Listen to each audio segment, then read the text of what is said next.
मैं आज आपको एक ऐसी ज़मीन के बारे में बताना चाहता हूँ जो मिट्टी नहीं, इतिहास है। उत्तर प्रदेश का बिजनौर जिला।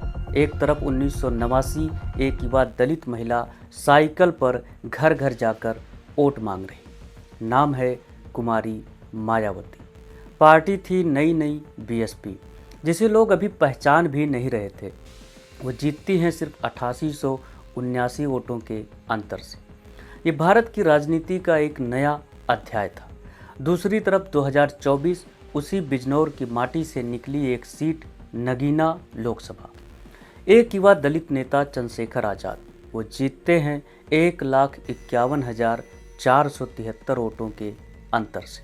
और बीएसपी, जिसने 1989 में इसी जमीन पर इतिहास रचा था, उसे सिर्फ 13,272 वोट मिले। यह सिर्फ इलेक्शन रिजल्ट नहीं है, यह बहुजन राजनीति का 35 साल का सफ़र है। एक ही ज़मीन पर लिखा हुआ। आज हम इसी सफ़र को समझेंगे, ओट दर ओट, तथ्य दर तथ्य। बिजनौर पश्चिमी उत्तर प्रदेश का वो जिला जो गंगा के किनारे बसा है। ये वो इलाका है जहाँ मुस्लिम, दलित और पिछड़े वर्ग मिलकर एक बड़ी आबादी बनाते हैं। यही इसे राजनीतिक रूप से इतना महत्वपूर्ण बनाता है। इस जिले में एक नहीं दो लोकसभा सीटें आती हैं, बिजनौर और नगीना। लेकिन ये हमेशा नहीं था। 2008 से पहले नगीना अलग सीट थी ही नहीं। परसीमन आयोग ने 2008 में निर्वाचन क्षेत्रों की नई सीमाएं खींची और बिजनौर की पुरानी सीट से ही नगीना को अलग काटा गया। यानी वो ज़मीन जहां मायावती ने 1989 में जीत दर्ज की, उसी ज़मीन के एक हिस्से पर 2024 में चंद्रशेखर आज़ाद ने जीत का परचम लहराया। ये संयोग नहीं है, ये बहुजन राजनीति की निरंतरता है, बदलते चेहरों के साथ। अब जरा इस ज़मीन की डेमोग्राफी समझिए, क्योंकि राजनीति में ज़मीन के आंकड़े ही असली कहानी बताते हैं। नगीना लोकसभा में 46% मुस्लिम मतदाता, 21% दलित मतदाता और करीब 30% पिछड़ा वर्ग निवास करता है। चौहान, सैनी, पाल, यादव और अन्य समाज। यह वही समीकरण है जिसे काशीराम जी बहुजन कहा करते थे।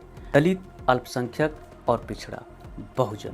और इसी समीकरण की परीक्षा 1989 में हुई थी और फिर 2024 में। मायावती की कहानी। बिजनौर 1989, अप्रैल 1984। बाबा साहब डॉक्टर भीमराव अंबेडकर की जयंती के दिन काशीराम जी ने बहुजन समाज पार्टी की स्थापना की। पार्टी नई थी, पैसे नहीं थे, प्रतिष्ठा अभी बनी नहीं थी, मीडिया कवरेज लगभग शून्य। दिसंबर 1984, आम चुनाव। इंदिरा गांधी की हत्या के बाद पूरे देश में सहानुभूति की लहर थी। कांग्रेस को आज़ाद भारत की सबसे बड़ी जीत मिली। उस आंधी में बीएसपी का कोई नाम लेने वाला नहीं था। लेकिन इसी संघर्ष के दौर में एक युवती बिजनौर की गलियों में घूम रही थी। नाम कुमारी मायावती। सोचिए, एक दलित महिला, नई नई पार्टी का टिकट, न पैसा, न पावर, न पहचान, न मीडिया, और सामने था उस दौर का सबसे बड़ा कांग्रेस का जनाधार। वो चुनाव हारी, लेकिन जो सीड उस जमीन में बोई गई वो 5 साल बाद उगने वाली थी। 1985 बिजनौर में बाई इलेक्शन हुआ। कांग्रेस की मीरा कुमार, जो बाद में लोकसभा की स्पीकर बनी, यहीं से जीती। और एक दलित महिला नेता का बिजनौर से जुड़ाव। और फिर आया 1989। ये वो साल था जब देश में बीपी सिंह की लहर थी, बोफोर्स का मुद्दा था, राजीव गांधी सरकार के खिलाफ माहौल था, जनता दल उभर रहा था और बीएसपी जो 5 साल में थोड़ी जड़ें जमा चुकी थी, उसने बिजनौर से फिर मायावती को उतारा। 4,98,547 वोट पड़े उस चुनाव में। 9,26,223 मतदाताओं में से मतदान प्रतिशत 53.80% रहा।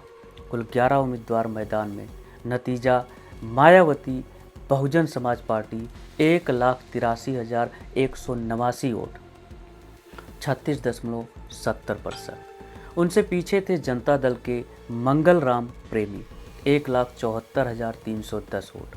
और तीसरे नंबर पर कांग्रेस की आशा चौधरी, 1,01,718 वोट।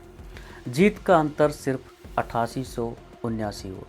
यानी अगर उस दिन 8880 वोट पलट जाते तो भारतीय राजनीति का इतिहास कुछ और होता, लेकिन वो 8879 वोट टिके और इतिहास बना।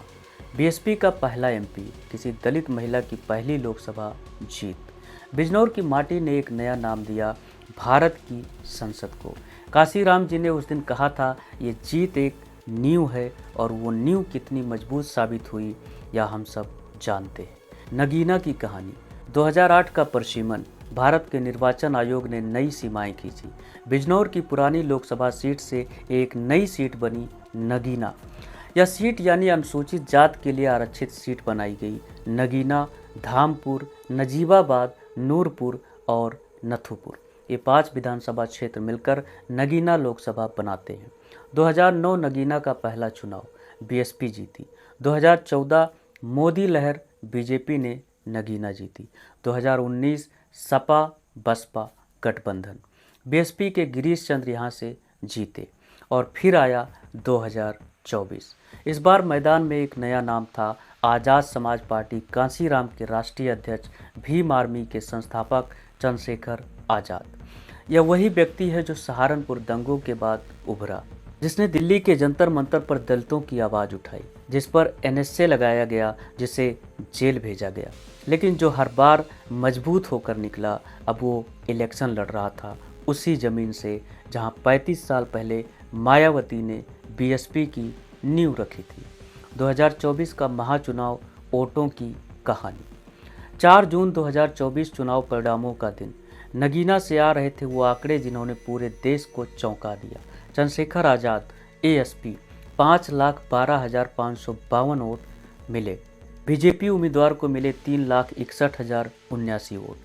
सपा को मिले 1,02,374 वोट और बसपा को 13,272 वोट। बीएसपी को 13,272 वोट। वही बीएसपी जिसने इसी ज़मीन पर 1989 में 1,83,189 वोट पाकर इतिहास रचा था। जीत का अंतर 1,51,473 वोटों का। ये चंद्रशेखर आज़ाद की पहली लोकसभा जीत थी और वो अंतर देखिए, 1989 में मायावती ने जीता 8879 वोट के मार्जिन से। 2024 में चंद्रशेखर आज़ाद ने जीता 1,51,473 वोट के मार्जिन से। एक ही तरह की जनता, दलित, मुस्लिम, पिछड़े, लेकिन मार्जिन का अंतर 17 गुना ज़्यादा। यह क्या दिखाता है? यह दिखाता है कि जनता ने 2024 में एकजुट होकर वोट दिया। 45% से ज़्यादा मुस्लिम मतदाताओं ने 21% मतदाताओं के साथ मिलकर एक नए चेहरे पर भरोसा किया। और बीएसपी जो कभी इस बहुजन राजनीति की जन्मदात्री थी, उसे इस जमीन पर सिर्फ 2.5% वोट मिले। अब जरा ठहर कर सोचिए, 1989 में मायावती की जीत का मतलब था एक नई राजनीतिक शक्ति का उदय। बहुजन समाज जो सिर्फ वोट देने वाला था, अब वोट लेने वाला समाज बना। उस वक्त 8879 का मार्जिन छोटा था, लेकिन उसका इरादा अटल था। उस जीत से बीएसपी ने देश को बताया कि अब दलित सिर्फ वोट बैंक नहीं, शासक बन सकते हैं। 2024 में चंद्रशेखर की जीत का मतलब है एक पुरानी शक्ति का ह्रास और एक नई का उभार। 1,51,473 का मार्जिन बड़ा है, लेकिन यह जीत बीएसपी के विरासत पर नहीं, उसके खंडहर पर खड़ी है। और एक बात, मायावती की 1989 की जीत जहां से आई, वो एससी रिजर्व सीट थी, यानी उस सीट पर सिर्फ दलित उम्मीदवार लड़ सकते थे। चंद्रशेखर की 2024 की नगीना सीट भी एससी रिजर्व है।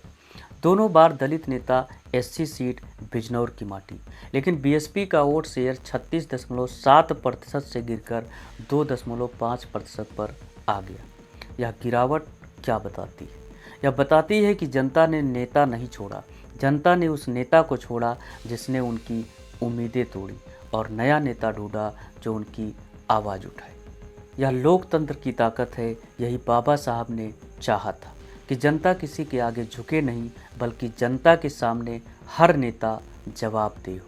बिजनौर की वो माटी जहां 1989 में एक दलित महिला ने साइकिल चलाकर, पैदल चलकर जीत हासिल की।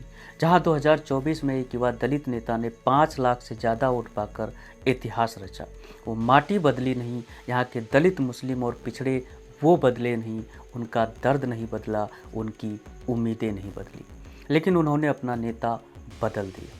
और यही संदेश है, बहुजन राजनीति किसी एक नाम की मोहताज नहीं है, यह एक विचार है, एक आंदोलन है। बाबा साहब डॉक्टर भीमराव अम्बेडकर का विचार, काशी राम साहब का विचार जो कभी नहीं मरता। 1989 की वो 8879 वोटों की जीत आज 2024 की 1,51,473 वोटों की जीत में तब्दील हो गई।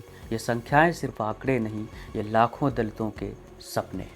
जब तक यह ज़मीन है, बहुजन राजनीति जिंदा है।